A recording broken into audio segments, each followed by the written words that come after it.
Good afternoon. Welcome back to Oneida Nation not Facebook. I'm sorry, I'm still used to it. Oneida Live here on the Oneida Reservation, where we're waiting for the powwow, which is 3 days away. The 51st annual powwow will begin on Friday. Grand entry at 7 o'clock, and people are waiting to set up their chairs and the vendor booths and their tents for food and crafts and rest stations, elder booth, and all those things. So we were waiting for Councilman Jonas Hill, and today he was in a meeting, so we've kind of made sure that we got in the information about the powwow. And just a reminder, it does start on Friday. Grand entry at 7, and you can get a pass at the Oneida Nation One Stop. The passes will be sold through, I believe, today, and for the weekend it's $15. A daily pass is $10, and elders 62 and over are free, 5 and under are free.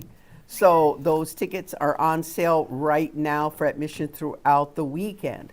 Also, we did want to just advise you that there's some of the specials for the powwow. The prize money will go to the Golden Age Women and Men, which is 60 and over, Woodland Men and Women, Southern Women and Men, also a drum contest, which is fun because that's when all the intertribal dances are during the drum contests. Also, senior adult women, junior adult women and men, I'm sorry, both these categories are men and women, teen girls and boys, and that's 13 to 17, junior girls and boys, which is 7 to 12, and those include the traditional style, the jingle, the grass, fancy and feather and shawl dancing. The smoke dance, men and women, is for 18 and older, and then there's a smoke dance teens category for boys and girls from 13 to 17. And finally, a smoke dance junior, girls and boys from ages 7 to 12. So those are the categories that they'll be paying out. And then on Saturday, there's a special contest, dinner break. And during the dinner break on Saturday, there's going to be a partner's potato dance. And if you don't know what a potato dance, it's not eating during the dinner break. It's a dance where they put their foreheads together and hold a potato up. So head to head potato dance. It's amazing. It's hilarious. You'll love it. There will also be a women's dance and a partner's rabbit dance. So those are some of the categories, and they're trying to squeeze as many opportunities for dancing, singing, and drumming as possible into those 3.5 days of the Oneida Nation's 51st annual powwow. If time permits, social dancing will follow, and there's a number of specials that are just, ready to go. Honor specials, the grand entry, and it's supposed to be a pretty great weekend weather-wise. We've suffered through 95 to 100 degree heat index, through storms, through rain and wind, and it's all going to subside for the powwows that we have. I think mid 70s. It sounds to be a great powwow weekend. Now, to move on, just wanted to let you know today we're here with Councilman Jonas Hill, and he's got a lot of things to talk about. He's got a special guest, and I'm going to let him do that introduction. So appreciate your patience. Councilman, how we doing? Great. Awesome. Busy is good. Hello everybody, and I'm Councilman Jonas Hill, member of the Oneida Business Committee, and just talking about my monthly update with the community. Recently, the 4 of us from the BC traveled to DC to ensure Congress and federal agencies are educated on tribal issues as they begin drafting budget legislation that could impact tribal programs and services in an array of areas like healthcare, law enforcement, education, environment, and more. A huge component of advocating for with federal officials and state officials on behalf of the nation. It was I felt like it was a great success. We're already starting to see some verbiage, I believe, in the drafting from out of the Senate. So our efforts are effective, and I just look forward to the rollout of the budget, and hopefully, our voices were heard for the community members. There was a DOI, Department of Interior consultation, tribal leader consultation taking place as well. I was able to get on the agenda and speak. I was fortunate enough to go to the top of the list of all the tribal leaders that were present in DC. It was quite busy too, Bobby. It's kind of a good story. I was able to give public comment to all the secretaries, the assistant secretaries, all the senior leadership for under the Department of Interior with the BIA. And administration must, some of the stuff that we talk about, must prioritize the delivery of services and funding to Indian country as mandated by trust and treaty obligations, which was pretty strong focus, was to remind individuals of those trust and treaty obligations. Many Indian Affairs programs are already operating with inadequate staffing and support, and broad hiring freezes and reductions in force without a plan in place to ensure service continue uninterrupted could lead to violations in the government's legal obligations. So that was just a little piece of the testimony or the public comment that I gave to the DOI officials. WEDA, Wisconsin Housing and Economic Development Authority, recently had a consultation. We had our state consultation, discussed identifying funding that supports affordable mortgage-based development, particularly through our home building opportunity program. As home ownership remains out of reach for many, we're continuing to explore ways to develop and offer homes with affordable mortgages on tribal land. Seeking solutions for home repair funding, especially for low-income Oneida homeowners living on trust land. Trust land status creates barriers to accessing conventional loan programs, and we're looking for programs and we're looking for alternatives that better support those homeowners. Hopeful WEDA might consider tribal-specific modifications, such as expanding distance thresholds for rural tribal projects, awarding additional points for providing transportation services on site, and revisiting how tribal land and schools are evaluated in rural contexts. NATO, the Native American Tourism of Wisconsin group, recently held their annual conference on June 17th, and Governor Tony Evers attended the conference. We were quite proud of that. And the conference was held in Lac du Flambeau, marking the first appearance of a governor since NATO's founding in 1997. So that was the first time the governor was showed up to the conference and gave a brief welcoming speech and welcomed all the leaders and tribal members in attendance. The two-day conference featured discussions on tribal tourism, economic development. Alongside, there was a heavily participated golf tournament, vendor exhibits, and a tour. And his remarks, Governor Evers reaffirmed Wisconsin's dedication to supporting indigenous nations, emphasizing the significance of tribal tourism as a vital component of tribal economies, essential for providing services and fostering community growth. Tourism is the leading industry in tribal economies and plays a critical role in generating employment and revenues for essential government services for tribes and their members, including healthcare, housing, education, elder services, pre-K, and more. Nation recently held our nation building session. The OBC continues to work on the main principles for nation building, which include transformational leadership, strategic outlook, strong governance systems, cultural relevancy, and sovereignty. Last week we examined strong governance systems further, and how it's defined is laws and policies are effective, clear, and fair, and how we act establishing well thought out systems that include procedures, protocols, and policies. These systems ensure checks and balances for leadership and all citizens to support effective decision making. LOC recently held a LOC community meeting with the purpose to enhance community involvement through outreach and communication. On Wednesday, June 18th, the LOC collected comments, suggestions, questions, expectations, and concerns to be considered and utilized in the development of the following laws: the 10-day notice policy, the election law, and renewable energy law. To share any additional questions or comments, please feel free to contact the Legislative Operating Committee at the following: email loc@oneidanation.org, and phone number is 920-869-4417.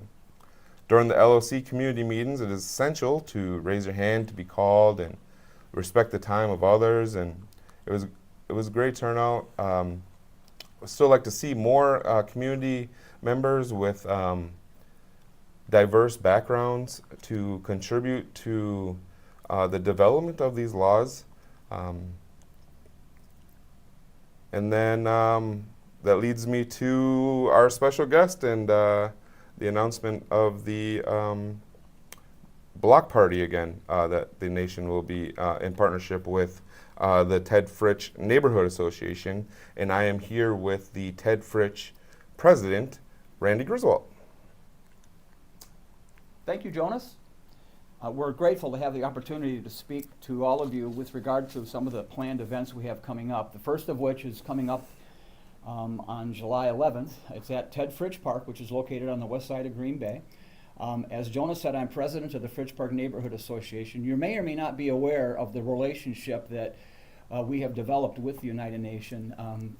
Fritsch Park Neighborhood Association is one of about 37 organized neighborhoods within the city of Green Bay. We meet on a bi-monthly basis. We have been for several years now. We meet with MacArthur Heights Neighborhood Association as well as King of Arms. And last year, we decided to kind of put together a social event between our three neighborhoods and the Oneida Nation. And it was our first block party that we had last year in mid-July. It was extremely successful. We could not have pulled it off as well as we did without the support of the Oneida Nation. And based on that success, we're going to do it again this year. This year's date is July 11th. It's going to run from about 4 o'clock in the afternoon until about 8 o'clock. So it's just a relatively short window of time for us to get together for some fellowship, some camaraderie. We have a number of kids' games planned. We have a water balloon launch planned. There will be free food. We're going to be grilling hot dogs, brats, and burgers. There are picnic sides. There will be steamed corn. The Oneida Nation, frankly, is probably supplying about at least 80% of a lot of the stuff that's going to be going on during this event. Without their support, we probably couldn't pull it off and make it as grand of an event as it has been in the past. So we're hoping for good weather. Last year, just to give you a kind of a frame of reference, we had in excess of probably 250 people at this throughout that event. On the heels of that, and based on that success, the Oneida Nation also asked if we could put together an event in August. So we have planned a back-to-school celebration, which is scheduled for August 15th. The event is similar to what we would do at the block party, except at the back-to-school event, we have also added a couple of other pieces of entertainment, one of which is we have Mark Paul, who is a high-end balloon twister, who will be there for the 4 hours. In addition to that, Mark Paul will also be putting on a foam party, which is a big event for him. So we're grateful to have him being able to do that. We also have a Green Bay talent, nationally known, Randy Peterson, who we've just contracted with. Randy Peterson will be there to entertain the small kids with his musical program for about an hour. We are incredibly grateful to get Randy because my kids grew up with Randy Peterson, and now my grandkids are growing up with him. So many of you probably know of him. The Packers use him quite often. He is nationally known. So we're grateful to have him for just about an hour and a half or so during this event. But again, if the weather is good, we expect a huge turnout, and we look forward to seeing all of you there and sharing some of the fellowship and the quality of life activities that we continue to promote within the Fridge Park neighborhood area with the support of the United Nations. And with that, Thank you, Randy. thanks, Yeah, Jonas. and you know that block party is a great time to come out, meet your neighbor on the west side of Green Bay. You know, we all live together, and tribal members, non-tribal members, and this event really brings together the communities and being able to get to know your neighbor, talk and have a meal, and bring the kids and play, and just have an evening of fun. So, where is this Fritch Park? Fritch Park, again, is located on the far west side of Green Bay. It's within the boundary of Green Bay, but it's at the north end of LeCount Street. So you basically take West Mason to LeCount, and you're going to head north on LeCount, and frankly, about maybe a quarter of a mile, you're going to be entering the Fritch Park area. We have a shelter house, we have restrooms, we have running water, we have power. We are hoping not to have a rain date on this, but the park facilities, I've often tell people that the Fritch Park is actually one of the hidden jewels of the Green Bay Park system.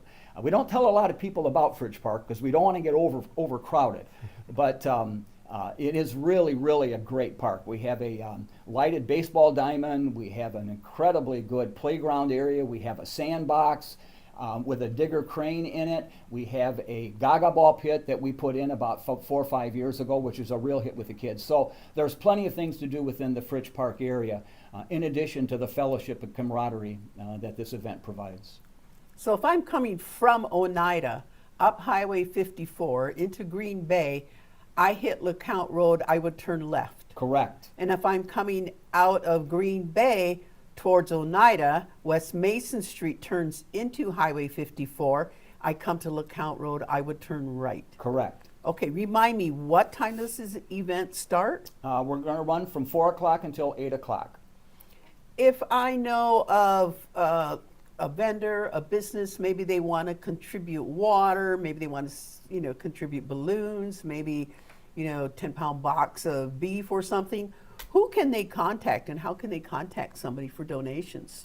They can contact me, and I'll be happy to give you my email address if you're okay with that. Absolutely. My email address is GriswoldRandy, GriswoldRandy, the number 52 @gmail.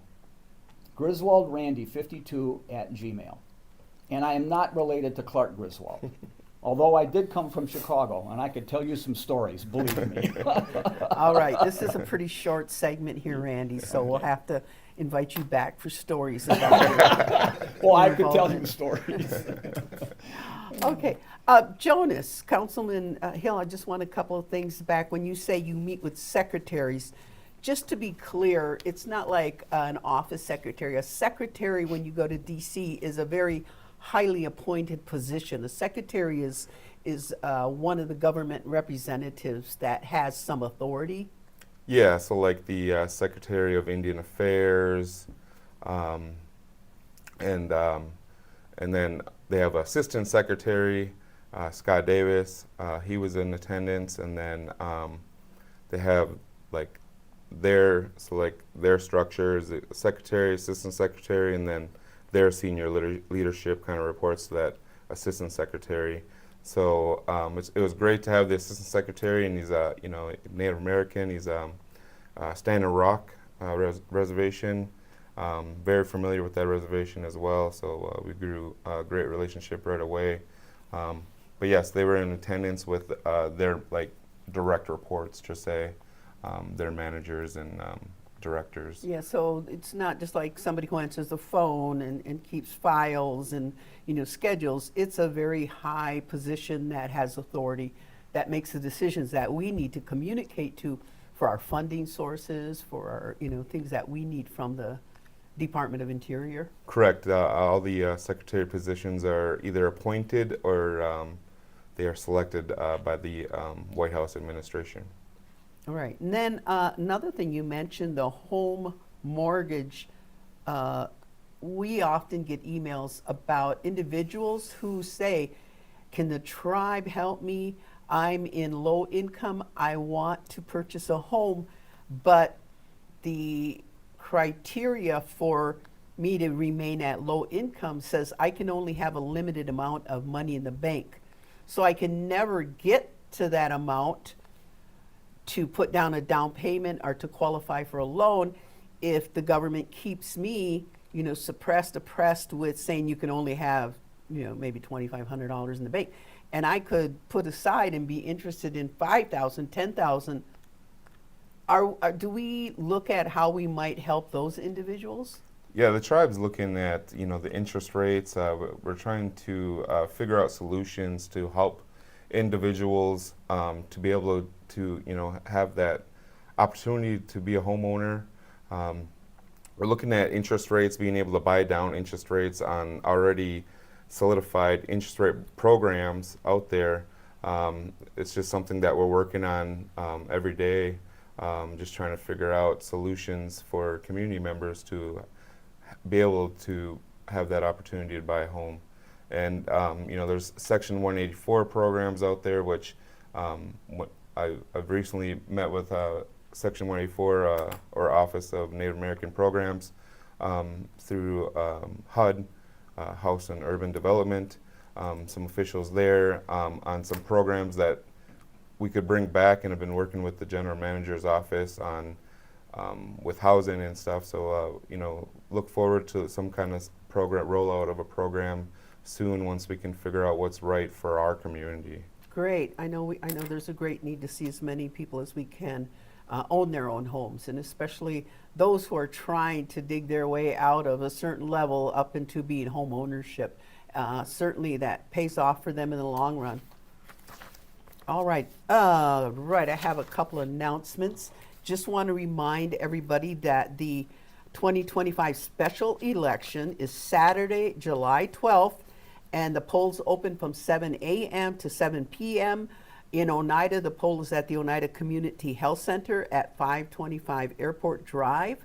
And in Milwaukee, it is at the CIOT's office at 5233 West Morgan Avenue in Milwaukee. You must be 18 and older to vote.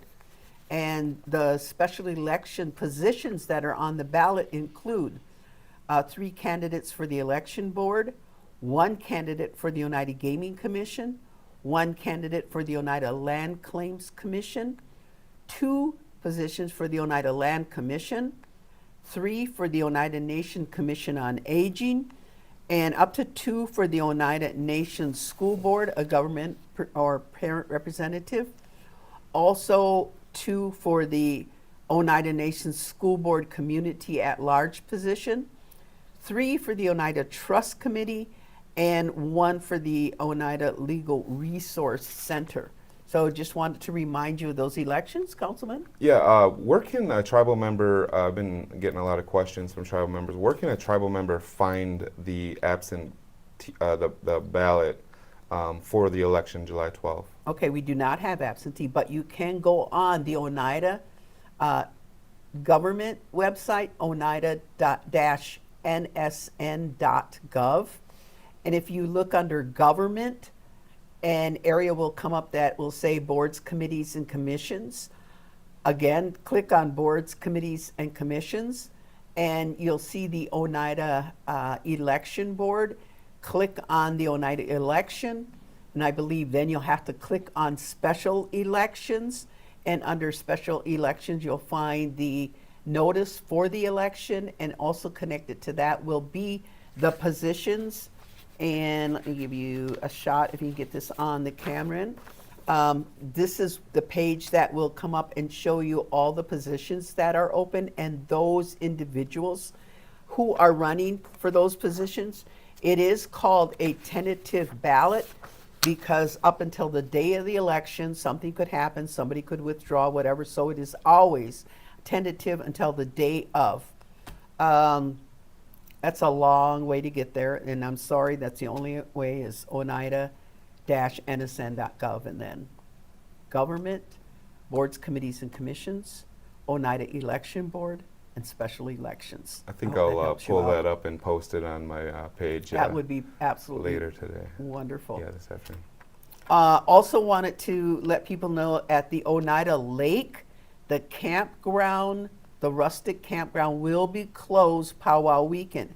Beginning Friday, Saturday, and Sunday, the campground will be closed. However, the lake is still open.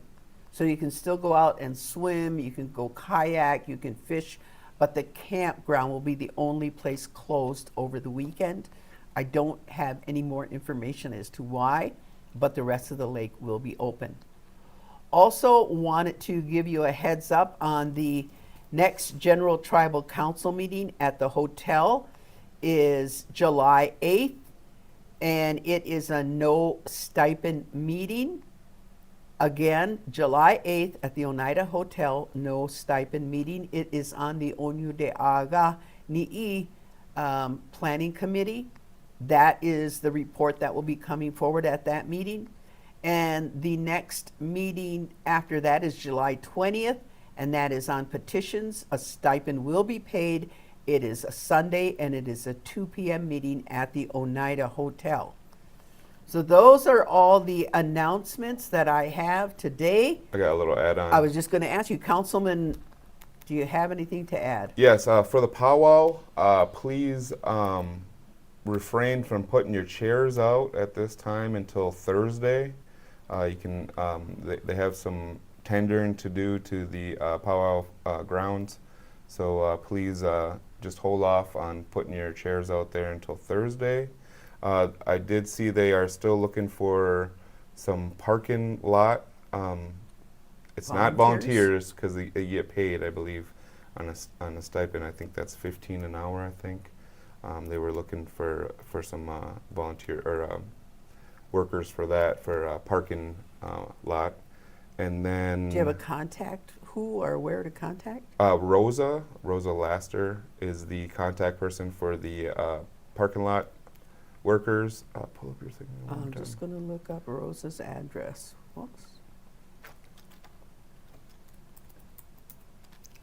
And please be mindful of the heat, with the powwow coming up, and we just had a scorching heat wave, and please be mindful and always keep in mind the elders and the children, for the ones that aren't able to talk too well or be able to communicate, just keep in mind on your neighbor.